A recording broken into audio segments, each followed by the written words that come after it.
الحمدللہ رب العالمین الصلاۃ والسلام علی رسولہ الکریم۔ السلام علیکم ناظرین اکرام، یسن القرآن نام کی ساسن تفسیر کا لیسن نمبر 2.149 ہے، یعنی دوسرے سورے کا لیسن نمبر 149۔ تھیم ہے سورہ بقرہ آیت نمبر 142۔ اس آیت سے قرآن کا دوسرا پارہ شروع ہوتا ہے۔ ٹاپکس کورڈ اس طرح سے ہیں، سب سے پہلے word by word and phrase by phrase translation, اس کے بعد کامنٹری یعنی تفسیر، آخر میں کچھ امپورٹنٹ پوائنٹس، ایکنالجمنٹ اور ریفرنسز۔ اعوذ باللہ من الشیطان الرجیم، بسم اللہ الرحمن الرحیم۔ سیقول السفہاء من الناس ما ولاہم عن قبلتہم التی کانوا علیہا قل للہ المشرق والمغرب یہدی من یشاء الی صراط مستقیم۔ ورڈ بائی ورڈ ٹرانسلیشن دیکھیں۔ سیقول قاف واو لام سے روٹ ورڈ ہے، معنی اب کہیں گے، ول سے، السفہاء سین فا ہا سے روٹ ورڈ ہے، معنی بے وقوف، the foolish ones۔ من میم نون سے معنی سے، from۔ الناسی نون واو سین سے معنی لوگ، the people۔ ما میم الف سے معنی کس، what۔ واللہم واو لام یا سے معنی انہیں پھیر دیا، has turned them۔ عن عین نون سے معنی سے، from۔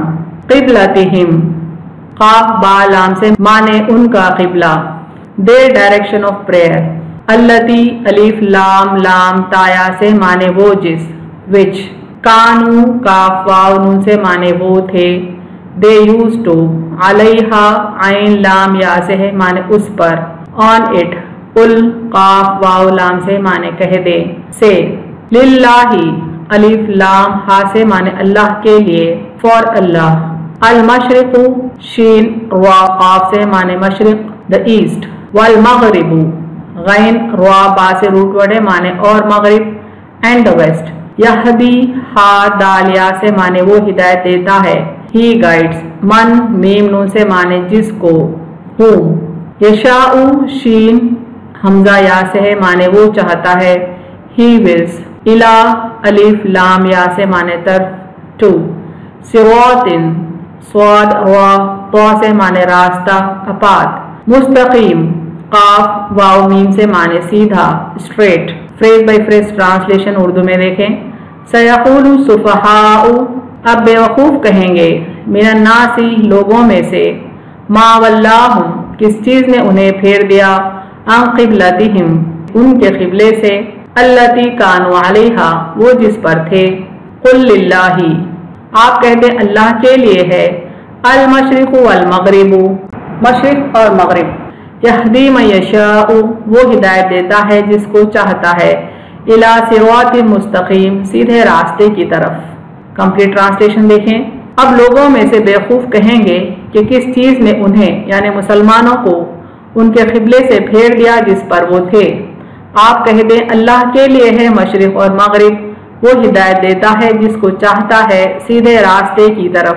Freeze by phrase translation English میں دیکھیں۔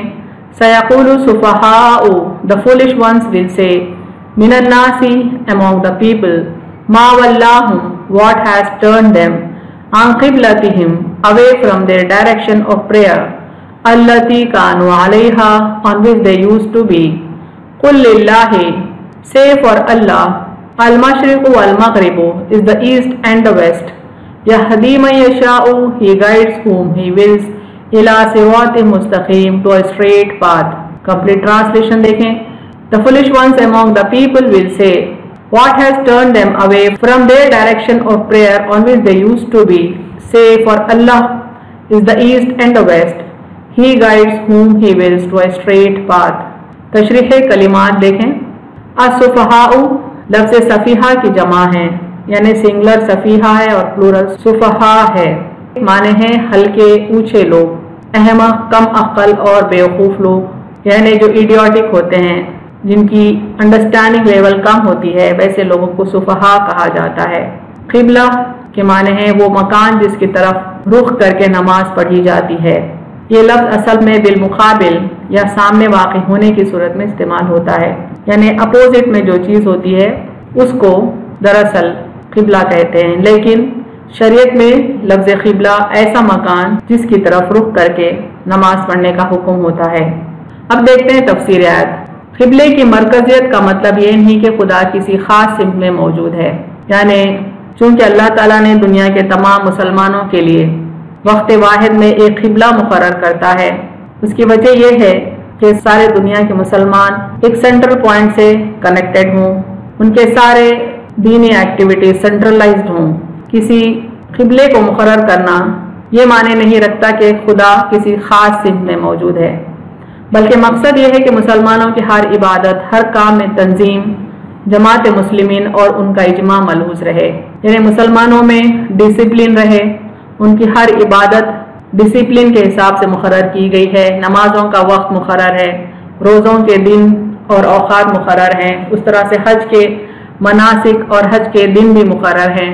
تو یہ سارے چیزیں جو اللہ کی طرف سے فکسڈ ہیں وہ دراصل مسلمانوں کو ٹھیک سے آرگنائز کرنے کے لیے ہیں، مسلمانوں کے ایکٹیویٹیز کو ٹھیک سے آرگنائز کرنے کے لیے ہیں، ان میں جماعت کا کانسیپٹ پیدا کرنے کے لیے ہے، ان کو یہ احساس رہے کہ تمام مسلمان آپس میں بھائی بھائی ہیں اور سارے کے سارے اللہ کے بندے ہیں، اور ایک دوسرے کے غم کو سمجھ سکیں اور دین اسلام کو وہ ہر لیول پر ڈیفینڈ کر سکیں۔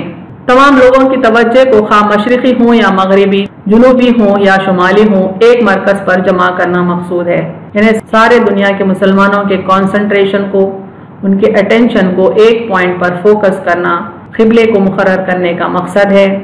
جب تک امامت اولاد اسحاق علیہ السلام کے پاس تھی، یہ خصوصیت بیت المقدس کے ساتھ وابستہ رہی، یعنی اللہ نے جب اسحاق علیہ السلام اور ان کے اولاد کو نبوت عطا کی، ان کو جب یہ ذمہ داری دی کہ دنیا پر اللہ کا پیغام پھیلائیں، ان کو جب اللہ نے امامت دی، تب بیت المقدس کو اللہ نے دنیا والوں کے لیے قبلہ مقرر کیا۔ لیکن جب امامت عظمہ کا سلسلہ اولاد اسماعیل علیہ السلام کے پاس آیا تو کعبے کو قبلہ قرار دیا گیا، کیونکہ دین ابراہیمی اور نسل اسماعیل کی لازوال عظمتیں خانہ کعبہ کے ساتھ وابستہ تھیں، یعنی جب اسحاق علیہ السلام کی نسل کے انبیاءوں سے ہوتے ہوئے نبوت آخر میں اسماعیل علیہ السلام کی نسل یعنی محمد صلی اللہ علیہ وسلم کے پاس آئی تو امامت بھی ٹرانسفر ہو گئی وہ نسل سے یہ نسل کو، لہٰذا اللہ تعالیٰ نے بھی قبلے کو بدل دیا، یعنی بیت المقدس سے بیت اللہ قبلہ کر دیا گیا۔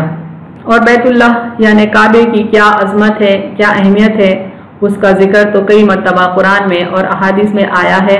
یہاں پر چند اہم باتیں دیکھیں کہ کعبے کی فضیلت کیا ہے۔ کعبہ سب سے پہلا گھر ہے جو اللہ تعالیٰ نے لوگوں کی عبادت کے لیے بنایا، اس کا ذکر آتا ہے سورہ آل عمران میں۔ اللہ تعالیٰ فرماتے ہیں ان اول بیت وضع للناس للذی ببکۃ مبارکا وہدی للعالمین، بے شک لوگوں کے واسطے جو سب سے پہلا گھر مقرر ہوا یہی ہے جو مکے میں برکت والا ہے اور جہاں کے لوگوں کے لیے رہنما ہے۔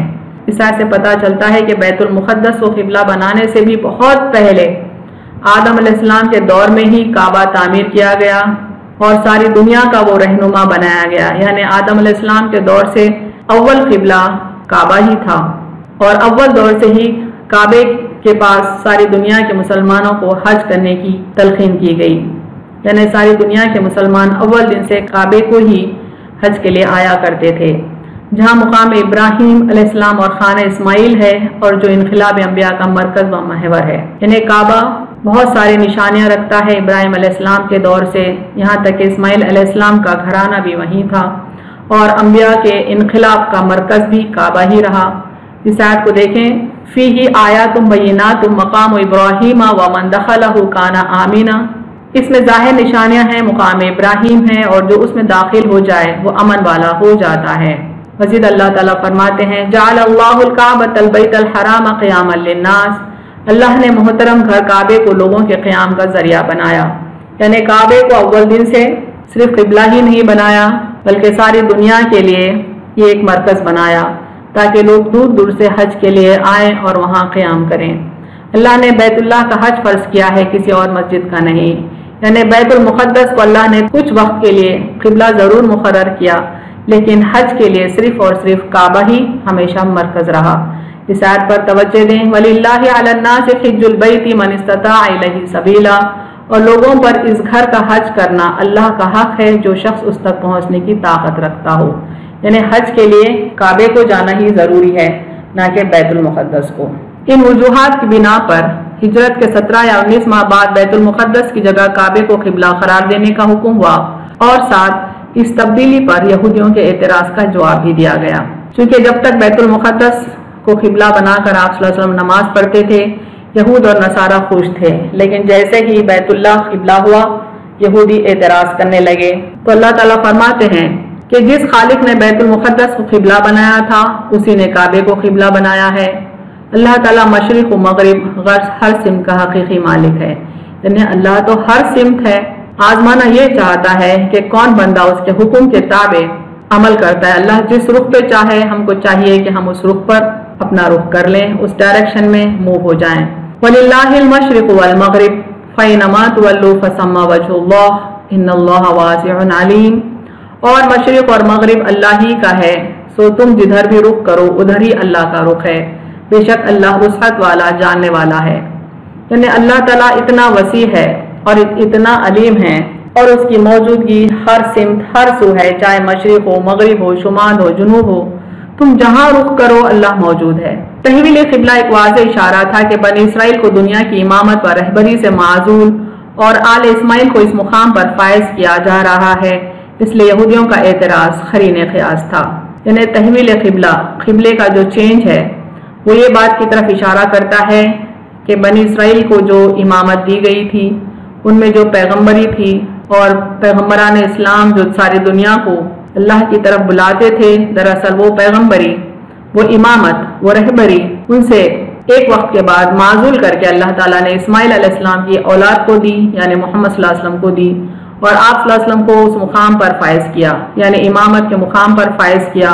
تو یہود اس بات کو برداشت نہیں کر پائے اور انہوں نے اعتراض کیا۔ تفسیر ابن کثیر کے کچھ امپورٹنٹ پوائنٹس دیکھیں یہاں۔ آپ صلی اللہ علیہ وسلم مکے میں دونوں رکن کے درمیان نماز پڑھتے تھے تو آپ کے سامنے کعبہ ہوتا تھا اور بیت المقدس کے صخرہ کی طرف آپ کا منہ ہوتا تھا، لیکن مدینہ جا کر یہ معاملہ مشکل ہو گیا۔ یہاں لیفٹ پر میپ دیکھیں، باٹم پہ مکہ بتایا جا رہا ہے جس میں بیت اللہ ہے، اوپر کی جانب مدینہ ہے، اور مزید اوپر کی جانب جیروزلم ہے جہاں پر بیت المقدس ہے۔ جب تک آپ صلی اللہ علیہ وسلم مکے میں تھے، کعبہ سامنے ہوتا تھا اور کعبے کے ہی رخ پر بیت المقدس بھی ہوتا تھا، یعنی دونوں جمع ہو جاتے تھے ایک رخ پر، تو کوئی مسئلہ نہیں تھا کہ آپ صلی اللہ علیہ وسلم کعبے کی طرف رخ کریں یا بیت المقدس کی طرف رخ کریں، اور جو بھی رخ آپ کرتے تھے وہ اللہ کے حکم سے تھا بے شک۔ لیکن جب آپ صلی اللہ علیہ وسلم مکے سے مدینہ ہجرت کر گئے تو باٹم کی طرف بیت اللہ تھا اور ٹاپ کی طرف بیت المقدس تھا۔ اگر رخ بیت المقدس کی طرف کرتے تو پیٹھ بیت اللہ کی طرف ہوتی، اور اگر رخ یعنی چہرہ اگر بیت اللہ کی طرف کرتے تو پیٹھ بیت المقدس کی طرف ہوتی۔ دونوں جمع نہیں ہو سکتے تھے، تو وہاں آپ کو بیت المقدس کی طرف نماز ادا کرنے کا حکم قرآن میں نازل ہوا تھا یا دوسری وحی کے ذریعے یہ حکم ملا تھا۔ بعض بزرگ تو کہتے ہیں یہ صرف حضور صلی اللہ علیہ وسلم کا اجتہادی امر تھا، اور مدینہ آنے کے بعد کئی ماہ تک اسی طرف آپ نمازیں پڑھتے رہے، وہ چاہت اور تھی، یعنی آپ صلی اللہ علیہ وسلم مدینہ آئے تو بیت المقدس کی طرف رخ کر کے آپ صلی اللہ علیہ وسلم نماز پڑھتے رہے۔ اسی طرح کئی مہینے گزر گئے جبکہ آپ کی چاہت تھی کہ آپ بیت اللہ کی طرف رخ کریں، یہاں تک کہ پروردگار نے بیت العتیق یعنی بیت اللہ کی طرف منہ پھیرنے کو فرمایا، اور آپ نے اس طرف منہ کر کے پہلی نماز عصر پڑھی اور پھر لوگوں کو اپنے خطبے میں اس امر سے آگاہ کیا۔ یعنی آپ صلی اللہ علیہ وسلم بذات خود چاہتے تھے کہ بیت اللہ قبلہ ہو، اور اللہ بھی یہ چاہتا تھا کہ بیت اللہ قبلہ ہو، کیونکہ امامت آپ صلی اللہ علیہ وسلم کو دی گئی تھی۔ تب ایک وقت اللہ نے حکم نازل کیا، آپ صلی اللہ علیہ وسلم نماز میں تھے تو آپ صلی اللہ علیہ وسلم نے اسی وقت نماز کے دوران اپنا قبلہ بدل دیا اور لوگوں کو بھی اس اللہ کے حکم سے واقف کیا۔ بعض روایتوں میں یہ بھی آیا کہ یہ ظہر کی نماز تھی۔ اس آیت میں بیوقوفوں کا ذکر آیا ہے۔ ابن کثیر کا قول ہے کہ بیوقوفوں سے مراد یہاں مشرکین عرب اور علماء یہود اور منافقین وغیرہ ہیں، چونکہ سارے کے سارے اعتراض کر رہے تھے کہ بیت المقدس سے قبلہ بیت اللہ کیوں ہو گیا، کیونکہ بیت المقدس سے عقیدہ رکھنے والے لوگ تھے۔ صحیح بخاری شریف میں ہے، حضرت برا سے روایت ہے کہ نبی صلی اللہ علیہ وسلم نے 16 یا 17 مہینے تک بیت المقدس کی طرف نماز پڑھی، لیکن خود آپ کی چاہت یہ تھی کہ آپ کا قبلہ بیت اللہ شریف ہو۔ یعنی آپ صلی اللہ علیہ وسلم نے ہجرت کے بعد تقریباً 16-17 مہینے بیت المقدس کی طرف رخ کر کے نماز پڑھا، لیکن آپ صلی اللہ علیہ وسلم کی چاہت یہ تھی، آپ صلی اللہ علیہ وسلم کی خواہش یہ تھی کہ قبلہ بیت اللہ ہو۔ چنانچہ اب حکم آ گیا اور آپ نے عصر کی نماز اس کی طرف ادا کی۔ آپ کے ساتھ کے نمازیوں میں سے ایک شخص کسی اور مسجد میں پہنچا، یعنی کوئی شخص جو آپ صلی اللہ علیہ وسلم کے ساتھ نماز ادا کر چکا تھا دوسرے قبلے پر، وہ ایک اور مسجد میں پہنچا، وہاں جماعت رکوع میں تھی، اس نے ان سے کہا اللہ کی قسم میں نبی صلی اللہ علیہ وسلم کے ساتھ مکے کی طرف نماز پڑھ کر ابھی آ رہا ہوں۔ یعنی جو لوگ جماعت میں تھے، نماز میں تھے، ان سے وہ مخاطب ہو کر کہہ رہا ہے کہ میں اللہ کی قسم کھا کر کہتا ہوں کہ آپ صلی اللہ علیہ وسلم نے نماز مکے کی طرف یعنی بیت اللہ کی طرف قبلہ کر کے پڑھی۔ جب ان لوگوں نے سنا تو اسی حالت میں وہ کعبے کی طرف گھوم گئے۔ اب بعض لوگوں نے یہ کہا کہ جو لوگ اگلے قبلے کی طرف نمازیں پڑھتے ہوئے شہید ہو چکے ہیں ان کی نمازوں کا کیا حال ہے؟ یعنی اس شخص کی بات سننے پر وہ تمام لوگ بیت اللہ کی طرف رخ کر گئے۔ اب نماز تو ہو گئی، لیکن بعض لوگ یہ خیال ظاہر کرنے لگے کہ اب تک جو نمازیں بیت المقدس کو قبلہ بنا کر پڑھی گئیں ان نمازوں کا کیا حال ہے، کیا وہ نمازیں ضائع ہو گئیں؟ اس طرح سے لوگ شک میں مبتلا ہو گئے۔ تب یہ فرمان نازل ہوا وما کان اللہ لیضیع ایمانکم، یعنی اللہ تمہارے ایمان کو ضائع نہ کرے گا۔ یعنی جب تک بیت المقدس کو قبلہ بنانے کا حکم تھا تو ساری نمازیں قبول ہو گئیں، اب بیت اللہ کی طرف رخ کرنے کا حکم ہوا تو پچھلی کوئی نماز ضائع نہیں ہوئی۔ ایک حدیث دیکھیں مسند احمد کی، ایک مرفوع حدیث ہے کہ یہودیوں کو ہم سے اس بات پر بہت حسد ہے کہ اللہ نے ہمیں جمعے کے دن کی توفیق دی اور یہ اس سے بھٹک گئے، اور اس پر کہ ہمارا قبلہ یہ ہے اور وہ اس سے گمراہ ہو گئے، اور بڑا حسد ان کو ہمارے آمین کہنے پر بھی ہے جو ہم امام کے پیچھے کہتے ہیں۔ اس حدیث میں 3 باتیں بتائی گئی ہیں۔ ایک خاص طور پہ قبلے کے سلسلے میں ہے کہ یہود قبلے سے بھی بھٹک گئے اپنے ضد اور کفر کے سبب، اس سبب سے کہ انہوں نے محمد صلی اللہ علیہ وسلم کی رسالت کو قبول کرنے سے انکار کر دیا۔ اہم نکات دیکھیں اس تفسیر کے۔ تحویل قبلہ سے مقصد امتحان اطاعت ہے، یعنی کون بندہ اللہ کے حکم کی اطاعت کرتا ہے یہ دیکھنا اللہ کو زیادہ امپورٹنٹ ہے۔ خدا نہ خانہ کعبہ میں محصور ہے نہ بیت المقدس میں وہ ہر جگہ موجود ہے۔ تحویل قبلہ کسی خاص سمت خدا کے محدود نہ ہونے کی دلیل ہے۔ منبع تقدیس و مرکز یہ صرف ذات خداوندی ہے۔ پہلے بنی اسحاق میں امامت تھی، پھر بنی اسماعیل میں آ گئی تو قبلہ بیت المقدس سے بیت اللہ ہو گیا۔ یعنی تحویل قبلہ تحویل امامت و رہبری کی علامت ہے۔ قبلہ چینج ہونا دراصل امام اور رہبر کے چینج ہونے کی علامت ہے، یعنی بنی اسماعیل میں امامت آ گئی، رہبری آ گئی، یہ اس بات کی دلیل ہے۔